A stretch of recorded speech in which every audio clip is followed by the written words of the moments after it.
And the only way to have your life work is to face that fear and push through it.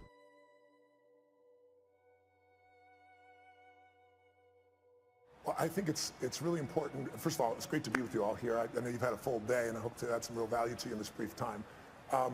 I think it's really critical that you understand that everybody wants to grow their business, and we all go through different phases, right? Just like human beings go through phases. You know, you give birth to your business, and you're an infant, and an infant is a run for survival, and cash flow problems are a natural process in most cases, and you're running.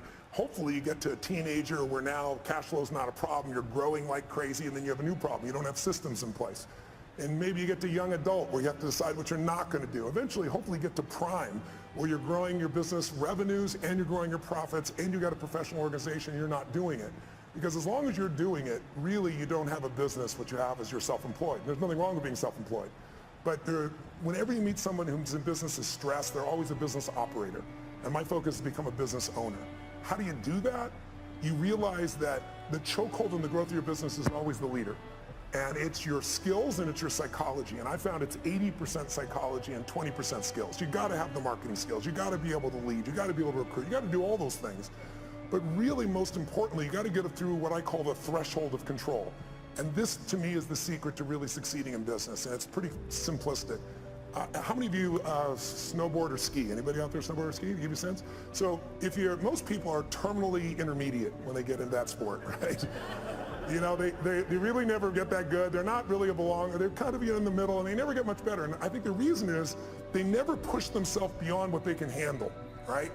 You're used to greens or blues, and you find yourself on a double black, and what happens? Everything inside you freaks out because you're past what I call the threshold of control, your comfort zone. And you look down, you go, I could die doing this. So now you have two choices. Either most people slam themselves on the ground, hang on for dear life, and try not to skid off the cliff, and at best what you do is survive, or a few people let go of their fear, no matter how scary it is, and goes, I gotta go down this thing, and there's no other choice, and they focus on where they wanna go instead of what they're afraid of.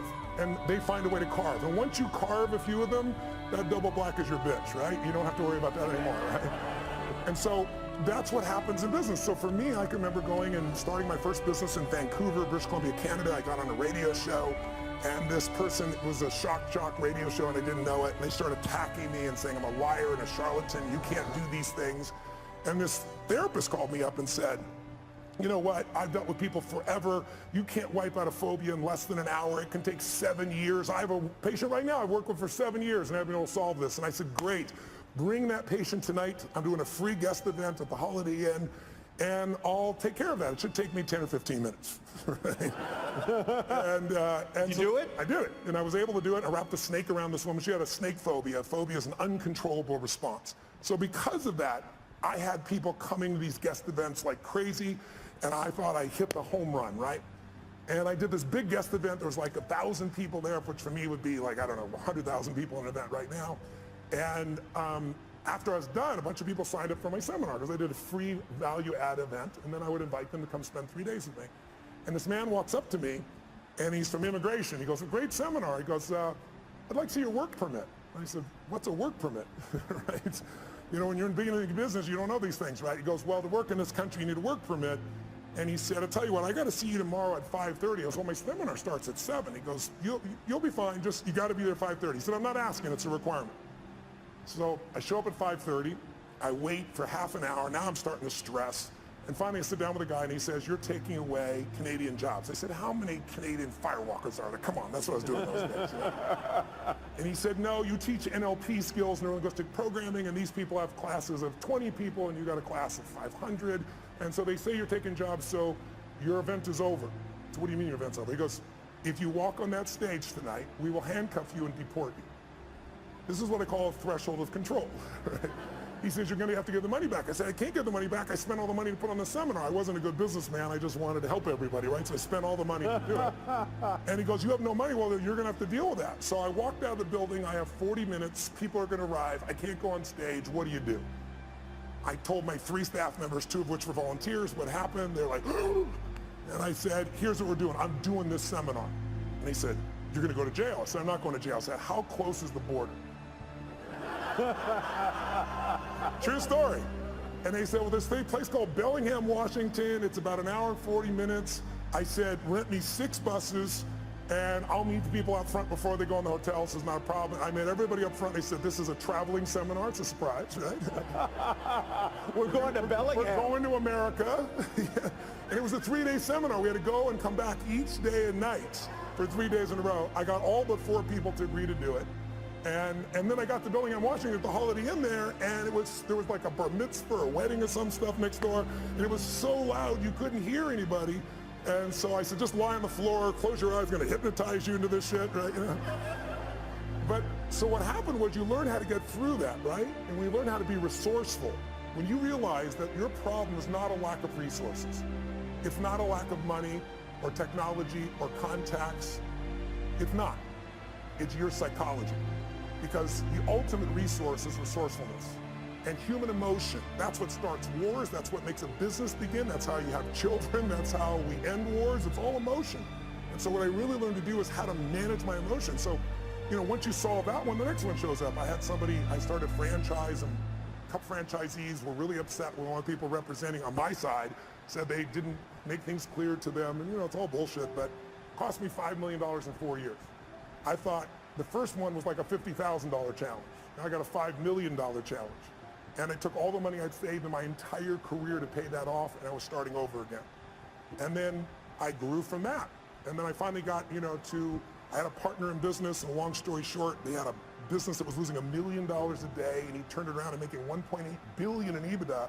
He offered me his partner, and I signed a document saying we're all joint and several. There was $40 million in debt. I figured I had $10 million of the debt to have $1.8 billion in infrastructure. And it turned out my partners, 2 of them were broke. They weren't billionaires. They had lost their money. And the other one was the son of a billionaire, and his dad had given him nothing, had $5 million to his name. So I was on the hook shortly after for $120 million when I didn't have $120 million. I figured out how to deal with that. By doing that, I eventually took my companies to this year will surpass $6 billion in 33 companies, because I made it through the threshold of control. So I want you to know, when you see these big numbers by any entrepreneur, they all started with blocking and tackling, and they all started with how do I get both the skill and, more importantly, the psychology. You can get the skill if you can get that part of you that just doesn't die, the part of you that finds the way to add more value than anybody else so you can keep growing.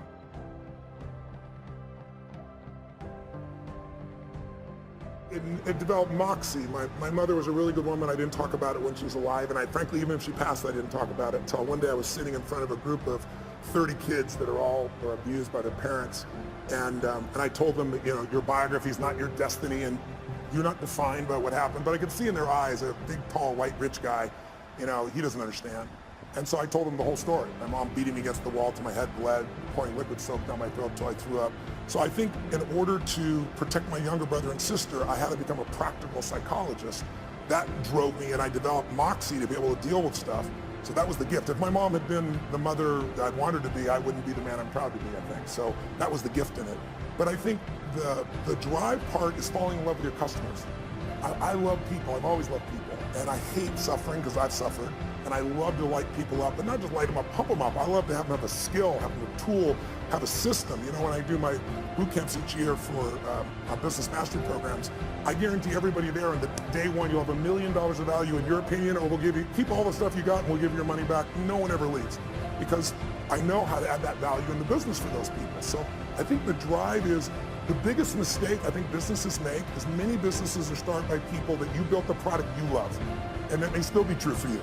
Like, you built this great jewelry, or you built this great software, or whatever skill set you have.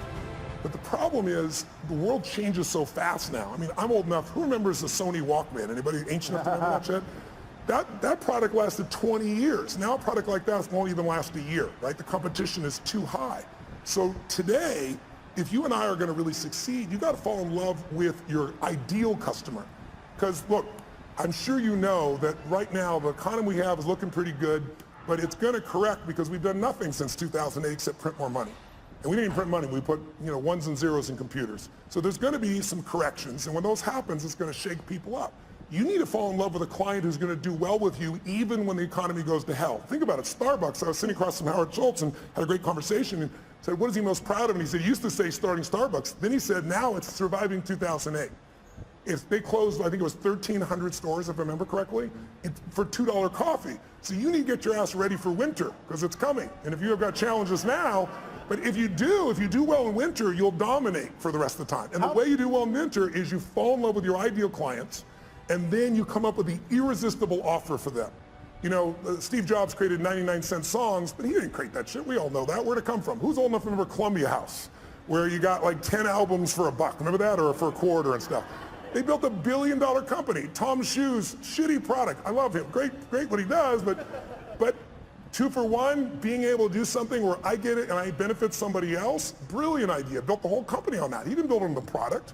He built it on the mission, right? So you need an irresistible offer for the client who is ideal for you, and you want to fall in love with a client. Don't fall in love with your product or service, because those need to change. And if you fall in love with your product or service, somebody's going to beat you. They're going to be anticipating. I always tell businesses, there's 2 businesses you have to manage right now. You have to run the business you're in, because if you don't run that, your cash flow, your challenges are going to bite you. But you also have to run the business you're becoming.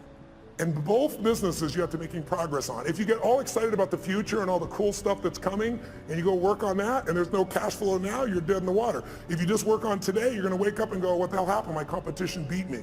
It's those 2 sides. And my 33 companies, I look at what the company is now and what it has to be constantly. So we're doing the grunt work, if you will, the important day-to-day work, while we're anticipating the future.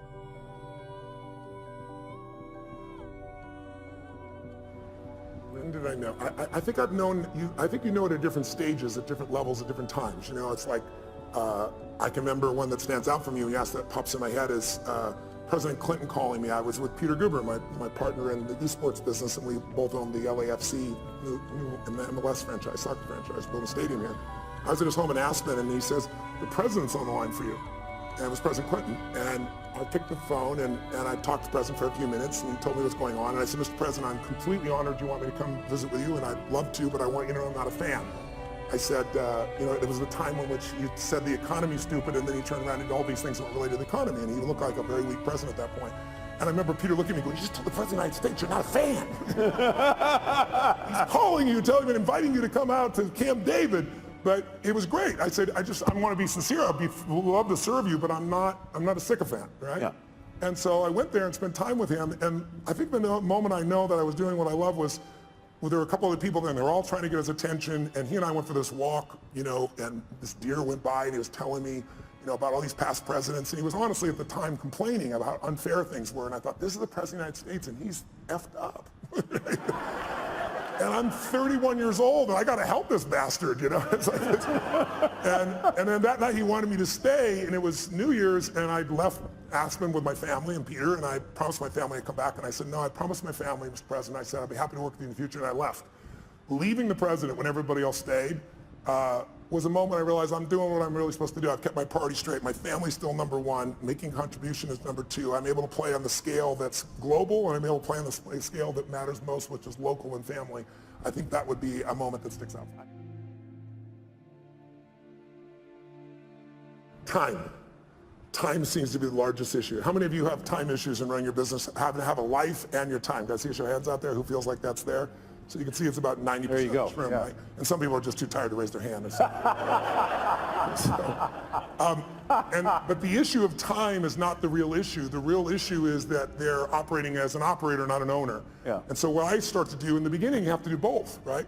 But what I start to do is show them how you have to be able to break off and get other people to do things. But more importantly, I teach people. I do a 5-day boot camp. I call Business Mastery a couple times a year. And we bring in businesses from all over the world, literally. And we have people just starting a business, and we have people with, businesses that are doing $1 billion, $2 billion, $3 billion. And what you find is that there's a common pattern amongst all these group of people where they find themselves, if it's a small business, they do everything because they feel like they're the only one who can do it, or they tried someone else and they failed. Well, that happens in every business. You have to begin to leverage yourself, or you're just going to be self-employed, and you'll never have the scalability. A business is a system that adds value even when you're not there. And you as a leader have to get good enough to both hire people and train people so that you're not a manager. A manager works with people to make sure they get the job done while you're there. But if you have to be there, could I run 33 companies? I mean, every 4 days I'm on a plane, train, helicopter, on stage somewhere on average in a year. and I got 33 companies. There's 12 I manage directly, but I couldn't do that by management. I do it by leadership. I build leaders who can make their own decisions. I hire people that are the best of the best. Now in the beginning, that's hard because you have no money, right? So you hire the best that's called you and you pay them nothing, right? And then now you try to hire other people, and what do? You hire your friends, which is a disaster because they're not as skilled and you love them and it's hard to manage them. And then I hired people that were really talented, but they were mean, they didn't share my values. And so eventually you get to that place where you can find the right people. But I think the most important secret for the growth of any business, the question I guess on how to get over the time, and the answer is you got to take 2 hours, 90 minutes a week with your team of 1, 2, 3, 2,000, and you got to meet where you work on the business. And I teach people a format called 7-7, where there's 7 areas of a business that you cannot miss: marketing, sales, optimization, the financials, culture. And I'll make sure that each week you and your team focus on that, not the day-to-day business, but how do we strengthen our marketing, not just for this run, but overall how do we build the brand? What do we do to change our sales process? How do we optimize the business? How do we spend no money and grow the business 30% in the next 3 to 6 months? And when you take small markers in the business that are critical and you improve them 5, 10, 15%, but you do 12 of them, you'll grow your business 120, 130%, 140% because there's a compounding impact. You don't just get the improvement you've made. So I try to help businesses to make those changes so you have time to think and be strategic. Because if you're just running, how many of you are stressed? I'll be honest if you would. Today, being here and not being at your business, how many feel some stress in your business being away even for a day? Okay, write down, I'm a business operator, F that, right? I'm gonna become a business owner, you gotta be. Let's see. What would the 30-year-old Tony Robbins say today? Well, first of all, he's dead, so he's not gonna say shit today. I buried him a long time ago, because I'm 57. I would say the 30-year-old would say, this is what we're gonna do this year, and it would be these huge numbers. And I developed a principle around the time I was 30, which is most of us overestimate what we're gonna do in a year, and we underestimate what we're gonna do in a decade. And a decade happens that fast. You'll blink your eyes and the decade will be here. That is a great point. I really, truly, everything I do is long term. I think it's the biggest challenge we have in corporate America is everybody's looking at the next quarter. Instead of the best business people, the Mark Benioffs, the Steve Wynns, the Peter Gubers, the people that I hang with, they all are decade-long people. When I was 14, I said, this is how my life's gonna. I decided. I said, in my 20s, I'm gonna help. I want to have the skill to help anyone change their life. If I'm committed and they're committed, it's going to be done. I'll have the ability. So I got to build to that, which I did. And I said, in my 30s, at 14, I said, I'll do that with groups of people instead of one-on-one. And then in my 40s, I'll do it with big groups. In my 50s, I'll do it with companies. In my 60s, I'll either do it in government as a servant there or in a religious context, because I'm a spiritual person, but I don't tell people what to believe religiously. But at that point, I've lived long enough, maybe I will. Would you ever run for office? Before I would have said yes. Now the answer is no. I've served on both sides of the aisle, and it's not really about the office. It's about fundraising right now so much of the time. I would not do that unless I ran with my own money and maybe a small number of friends. But at this stage, I think it would disrupt my wife's life so much. I'm a very public person and she's not, and I feel bad for her, so I don't think that would be the right direction.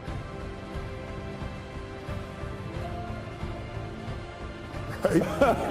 I think self-doubt is, instead of self-doubt, I would say questioning. I think it's critical to question, but at certain stages. If you're questioning all the time, you have nothing but fear and doubt, right? You only believe something because you don't question it, right? Someone tells me, oh, so-and-so, talk behind your back this, and you go, no, they're my friend, they'd never do that. Your belief, you're certain they're not gonna do it, so you don't even entertain it.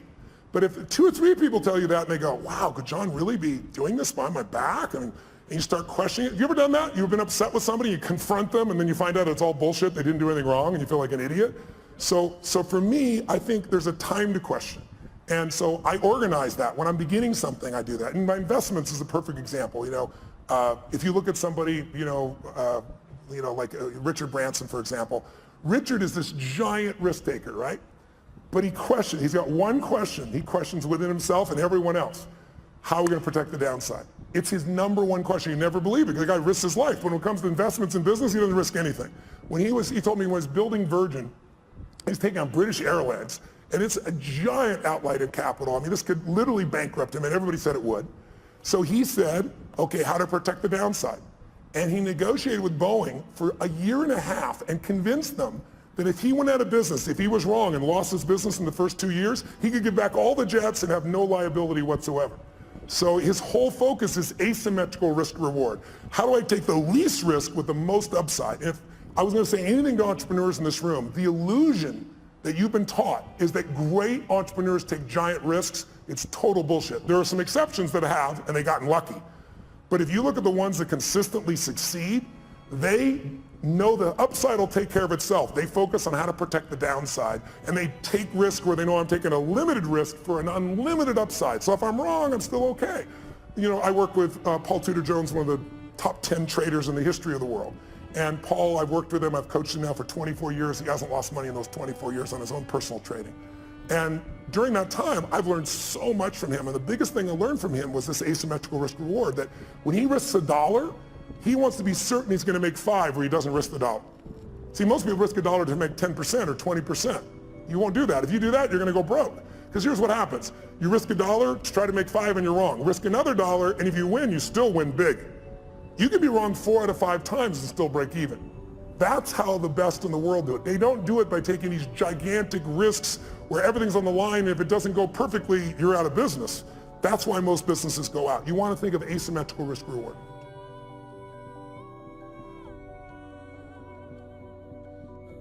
I recommend you all go get it. It's very, very good. It's one of the greatest business books I've ever read, because if you don't know who Ray is, most of you know Warren Buffett.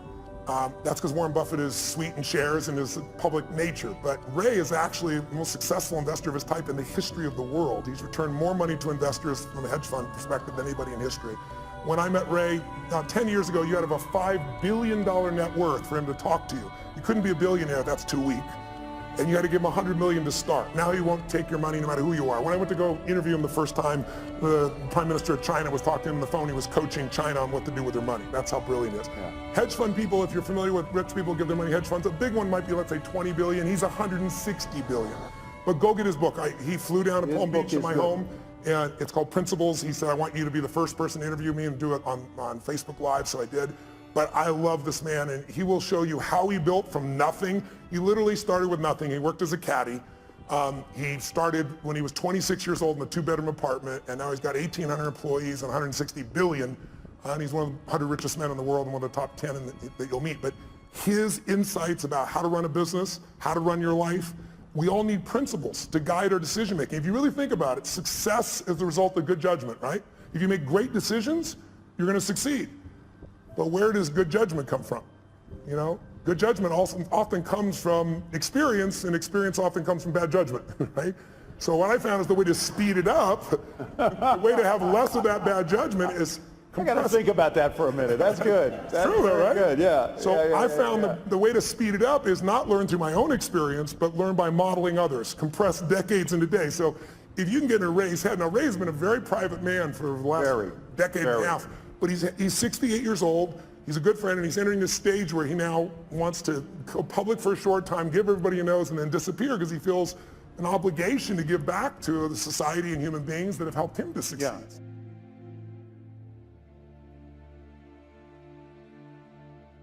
Well, first of all, I try to do things online. You know, like there's a zillion things on YouTube, so no one has to spend any money. Anybody who wants to be inspired can do that. The only thing I don't like about that is it's random.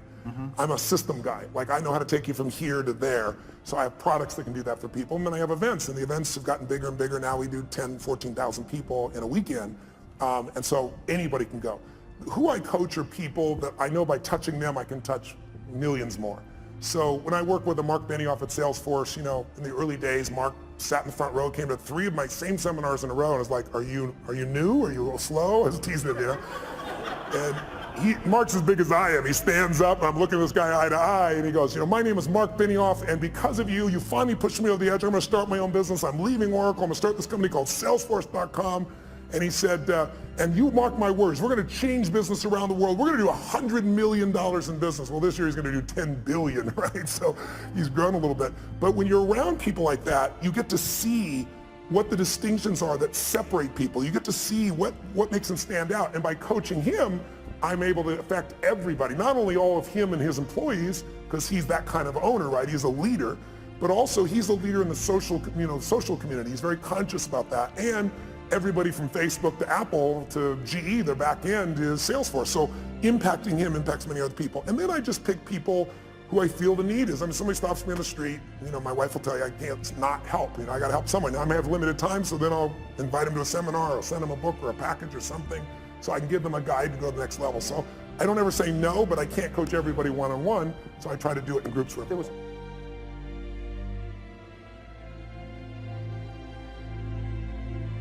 Well, I have a home in Fiji. I've been going there since I was 23, 24 years old. It's one of my favorite places in the world, and the people there are extraordinary. You're carried as a child every day for 6 months by someone 24/7.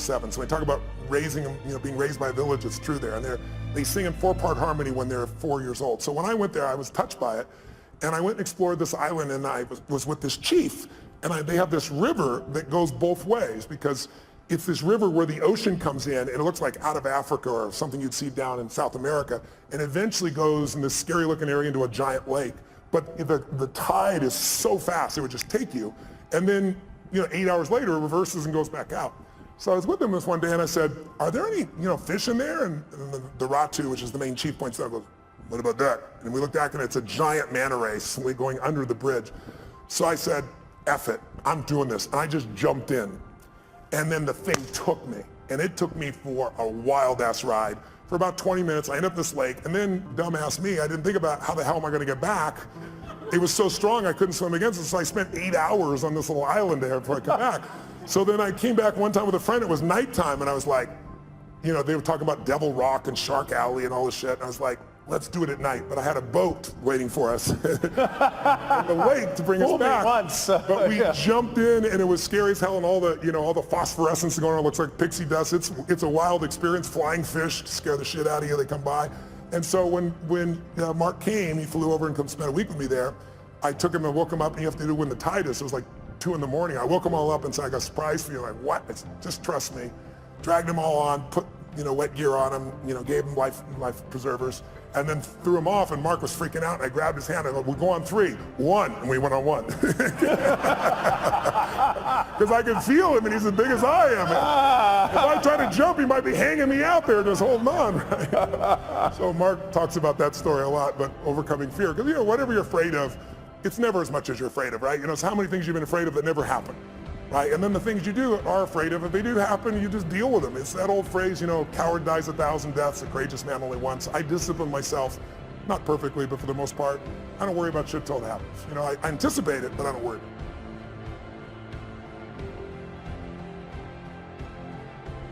I think it's worthwhile to have as a goal. I don't think it's realistic 24/7 whenever having any blurbs, because we all have a 2-million-year-old brain. Everybody in this room has that. I do too. And it's not designed to make you happy. It's designed to make you survive.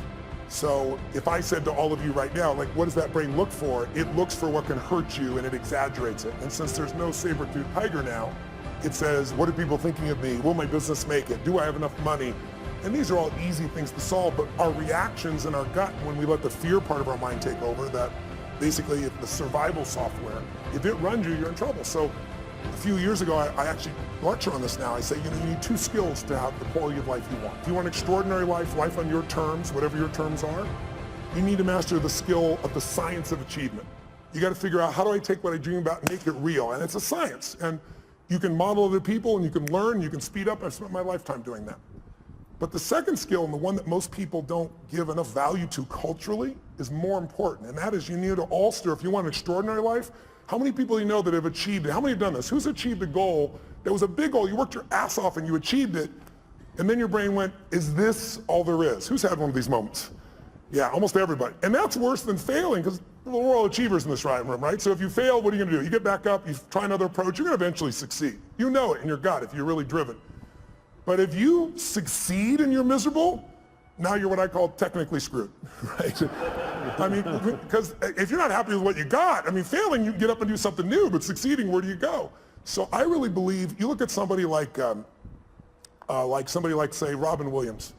I think the loss of him is one of the greatest losses we had. He's loved worldwide. I asked people all over the world last year, in China, I asked them in Japan and Sydney, Australia, throughout the US, how many of you loved, don't raise your hand if you liked him, how many of you loved Robin Williams? I'm curious. Keep your hands up, look around the room. Like 98%, only 2% assholes that didn't like Robin Williams in this room. But when I say this, I didn't say like, I said loved. And so here's a guy, was he an overachiever? He came to Hollywood. Everybody comes to Hollywood. He said, I'm on my own show. Oh, yeah, sure you are, buddy. Who's old enough to remember the show? What was it called? Mork and Mindy. Mork and Mindy. It's old people in this room, clearly, right? He does Mork and Mindy, but he also makes it the #1 show. Then he says, I'm going to have a beautiful family. He does that. Then he says, I'm going to make more money than I can spend. He does that. Then he says, I want to make movies. He does that. Then he says, I want to win an Academy Award for not being funny. His #1 skill. And he did it. And then he hung himself in his own home, leaving his wife and children to find his lifeless body. How do you explain that? I'll tell you the answer. He made everybody happy but whom? And his wife said he had Lewy bodies and upsets in his brain. That's all true, but he used drugs and alcohol his entire life. He suffered his entire life, made everybody happy but himself. And so I love the guy. One of my birthdays, I was at TED and he did this talk, which was very popular, and he came to my birthday party. A bunch of guys took me out to dinner that night and jumped on top of the table and sang happy birthday as a Russian woman and then as a Chinese man. And you know, I've never lost a suicide, knock on wood, out of thousands. We've made films and follow-up, but I had no idea that's where he was. But I look at a man like that and I say, he's a warning as much as we all loved him, even more so because we loved him. I know none of you are going to kill yourself. I'm not worried about that. But a lot of people live a long time, but they don't really live, you know, because they let their stress and their frustration, you know, I always say achievers don't get fearful. We're all achievers, right? We don't get fearful. We just get stressed, right? Stress is the achiever word for fear. Because when I say to you, what are you stressed about? Well, I got to do this. I got to make this thing happen. What if you don't? Well, I got to. Well, what if it'll fall apart? What if it falls apart? Then it'll fail. What if it fails? Then I'm a failure. What if you're a failure? And now if I follow the trail of your stress, it'll take me to your deepest fear. And the only way to have your life work is to face that fear and push through it.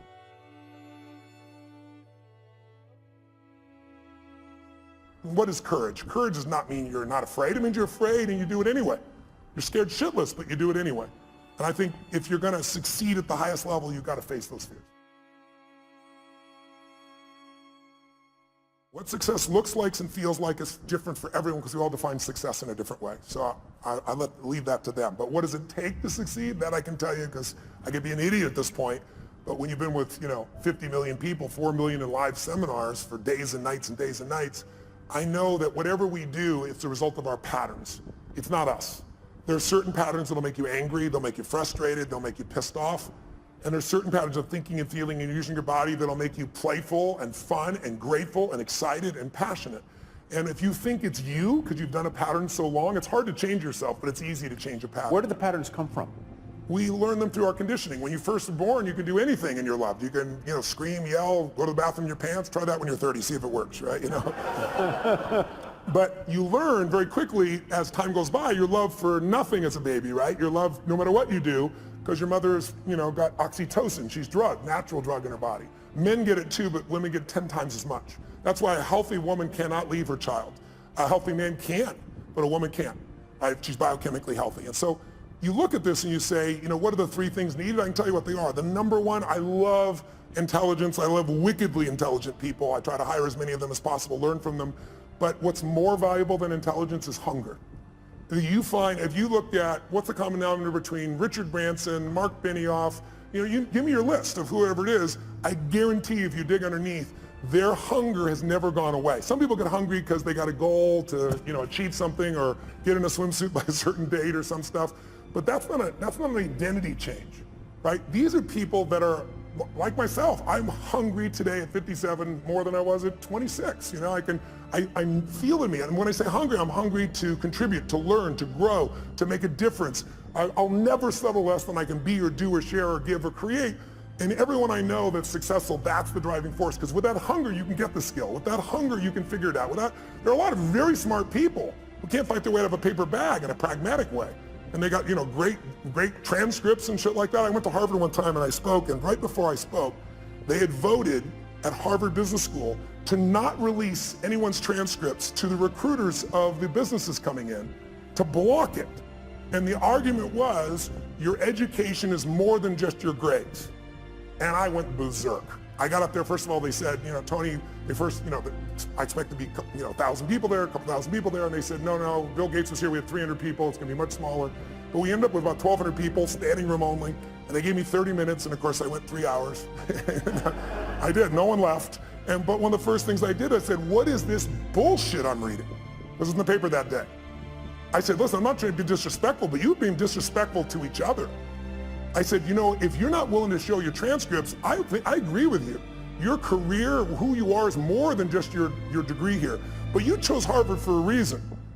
And there are people here that have worked around the clock and gotten, 4.0, and you got yourself a 2.6, and you're going to block them because there's more of you than the 4.0. It's not going to work that way when you get in business. When you get in business, you guys who are doing this right now, you're going to be judged on one thing, results. And your grades are the results in this context. And if you think your grades are not it, then convince me as the interviewer that the grades are a part of it, but there's so much more you've done. If you can't do that, you're never going to make it. I said, you guys, anybody voted for that? Just count on a future that is full with pain. And the room was like, it was pretty intense, I guess. I thought it was pretty soft, personally. And then all of a sudden people stood up and they did a standing ovation, and people said, this is bullshit, because this is what happens sometimes in a democracy. Sometimes in a democracy, the lowest level standard is what becomes natural. We're seeing it right now on the political side. We're seeing people that, in Berkeley, the home of free speech, people throwing things, burning things, destroying things, who are supposed to be liberals who should be open for open speech. And then you see conservatives that are just as dumb, saying things that are inflaming people. It's not one side or the other, it's us as a society. We gotta shift it. We gotta go from demonization to saying, let's say it's a fight over guns. Very emotional fight. What's the problem? We demonize each side. Nobody in this room, whether you're pro-gun or against gun, whether you want gun regulation or not, there's nobody in this room that doesn't want their children or their friends or their family safe and protected. We just disagree. People disagree on how. And if we can start with what we agree on, we can actually make progress. But today, there's no progress because we now also augment this with social media, and we augment it with the regular media. And think about it. The media is not here to inform you. They're here to startle you. We all know if we say something inflaming, you're going to talk about it, share it on social media, and they get a multiplied effect. It's all about advertising. So you have to really discern yourself today. You have to understand it's the Wild West, not only on the internet, but on television as well. And you have to decide, if you're an independent thinker, what is really right, and maybe be part of the solution instead of another person that attacks the right or the left, Donald Trump or whoever it is that you'd be attacking. There's lots of people that are easy to attack, but attacking doesn't change or improve anything.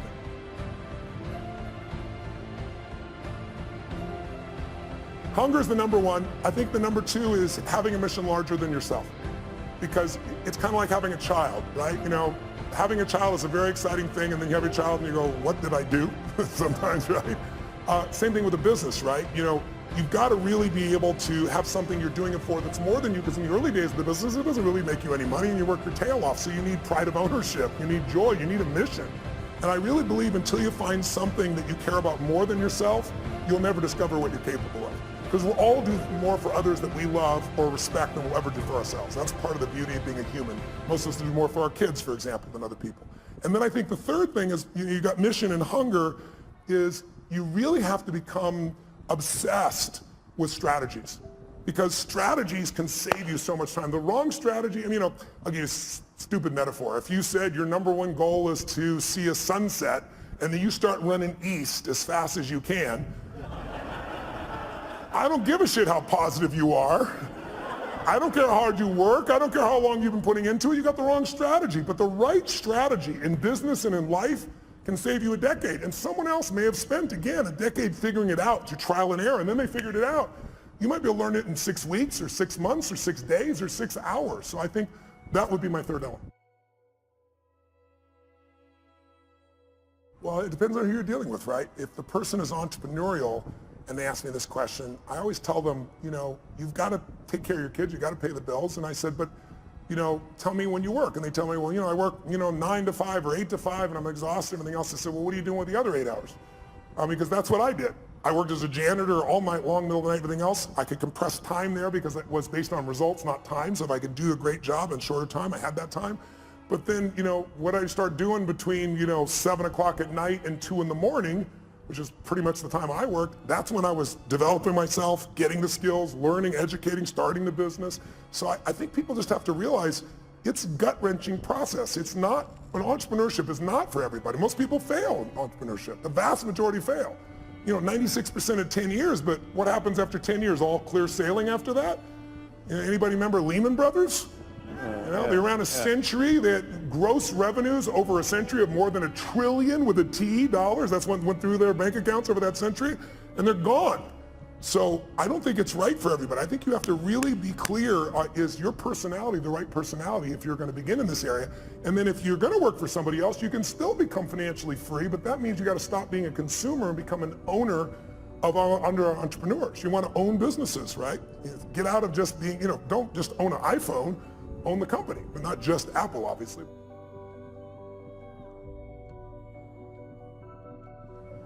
How do you do it? I'm wired for it. It's my nature to some extent, but also the other part is I get to see results. I mean, who here has been touched by my work before? I'm curious. Anybody in this room? So look around the room, and how's it hard to be inspired when I'm in a room and a third or 40% or 50% have used my work? And so people come up to me every day, dozens of people a day if I'm traveling, and they tell me the most amazing stories. Outside my children and my wife, that's probably the greatest gift of my life. I never get tired of hearing it, and it just makes me want to deliver more, give more, have more impact. You get the last word. Tell them what you want them to know. Well, if you're entrepreneurs out there, here's what I'd say to you. I'd say, don't be so damn hard on yourself. I know that sounds counter to being an achiever, but when you're beating yourself up, you're sucking out the energy you need to move forward. It's kind of like, I always tell people there's so much energy, and I've built mine. I do a lot of things to build my energy to be incredibly strong and have really strong endurance, because to me, energy is life. If you don't have strong energy, you're not going to do anything. But even after we look at that energy, it only goes so many places. So if your energy is being caught up, if you take energy in a business and you pour it into external marketing, going out and reaching people and adding value, that business is going to grow. But if there are inner conflicts in that business between people, then the energy is being sucked in here and less energy is going out there. The business is going to have problems. That's also true of you. If you allow your disappointments to create these inner conflicts and fears and you let them run wild within you, they're going to suck the energy out you need to go to the next level in your business. You have to discipline your disappointment now. Mine is the 90-second rule. So watch this. Try something real fast. Look around this room. I'm going to give you a test. Look around this room and see everything that's brown. I'm going to test you in a moment. Look behind you, look around you, look at clothing, look at people, look anything that's brown. Brown, brown, brown, brown. Record it in your mind. Close your eyes. Now, with your eyes closed, tell me everything you saw just now that was red. If you see more brown than red, say aye. Open your eyes, look for red now. Really look for red. Look for it anywhere you can find it. Look around you, look beside you, look at the front, the back. How many found more red this time? Raise your hand if you did. Say aye. Why'd you find more red this time? Because you told me to. Seek and ye shall find. But here's what's amazing. Seek and you shall find even if it's not there. I'll prove it to you. How many saw beige shit, called it brown just to feel successful? How many saw burgundy, called it red just so you can count more pieces? So if you think you're a jerk or someone else is a jerk, you're going to color it. You're going to change it. You're going to find the jerkiness in them. You're going to find the jerk in you. It's really important that you manage your mental and emotional state, because you are the business. If you are the leader, your responsibility, your job, your opportunity, your privilege is to be able to truly lead. And you cannot lead if you're living in fear. You cannot lead in a place of constant uncertainty. We all have uncertainty at times. But if you watch an athlete go out to shoot a free throw, or a kicker in the NFL to go kick the ball, how many have ever seen that person? They're about to kick it, they're about to shoot it, and you go, they're going to miss it, and you know they're going to miss it. Who's experienced this before? How did you know? You could see in their body that they're missing the core ingredient, absolute certainty. You can have the great skills in the world, but when you lose that certainty, the athlete goes down. That's usually when I get the call. I got to rewire them and get them back where they can execute at that level. So be kind to yourself, as corny as that sounds. Not to be kind to yourself, but so there's more energy available to solve the problems and to build the business and to meet your mission. Because the time you're beating yourself up, you're trying to prove to yourself you really care, but meanwhile what you're doing is sucking the energy out of your growth. I had somebody who embezzled some money when I was a tiny company. Like when the company was $3 million. And the guy embezzled $250,000, and I was $758,000 in debt and thought I was in profit. And in those days, everybody told me I'd have to go bankrupt. And I remember I was just like so angry. There's so much anger because my business was like my child. This guy tried to kill my child, So I was chasing him into Mexico so I could beat the hell out of him and put him in prison. And then I realized in the middle of this stuff, I got to let go of this, because while I'm busy being angry and pissed off, the business is going to go under. I'm chasing birds. What am I do when I catch the bird? I got to focus on how to add the value. And so take your energy, that's all you have in this life, and invest it in the things you love. In those you love, in the mission of your business, and in your clients. If you fall in love with what you do, who you do it with, and who you do it for, there'll be no limit to your impact. But you got to be willing to do it for decades, because it's all bullshit. Maybe you'll hit the lucky thing and it'll happen in 12 months.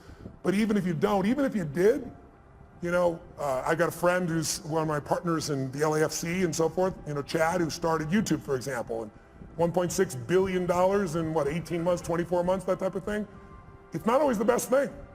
Because ultimately in life, whenever you meet people who have succeeded, almost always we talk about the toughest times and laugh and remember, because in order to have a foreground, you need a background. And to appreciate the foreground, you need a background. So I found that the most difficult times have been the best times, because they've made me appreciate what my life is like today. And I hope you'll just take care of yourselves, and I hope today, this whole day, all the speakers, and hopefully a little of our conversation has been helpful too, and I thank you for letting me address you.